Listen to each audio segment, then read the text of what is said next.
The final category of foods that you can eat are those that, while they don't have gluten or processed sugar, do have natural sugar and therefore should be avoided in the first 3 to 4 weeks while your body is breaking its addiction to sugar.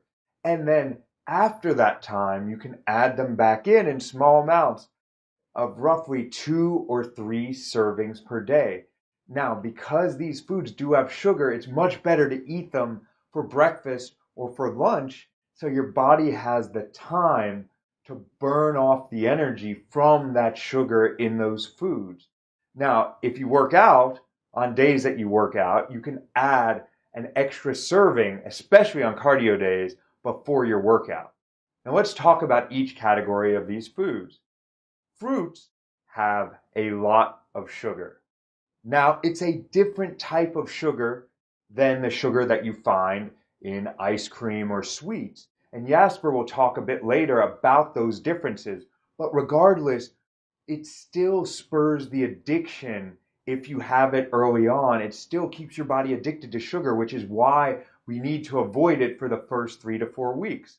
And then after that time, you can add in lower glycemic index fruits that have less of an impact on your sugar levels, either because they have higher fiber or lower sugar levels, things like berries or grapefruit.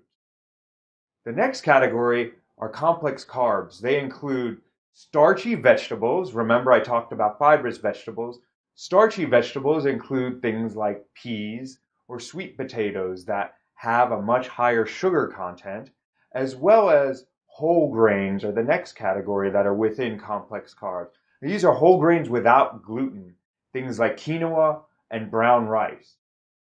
And with these, there's a difference with these complex carbs versus simple carbs that Jasper will go into depth about again in a later lecture.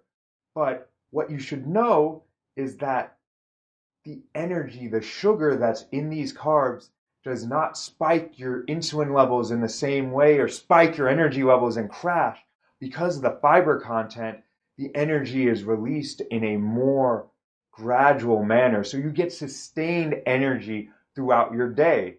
But they still have sugar, so you can't eat them at the beginning, and you have to limit the amount that you eat because if you have too much, then it will still have the same impact from having too much sugar in your body.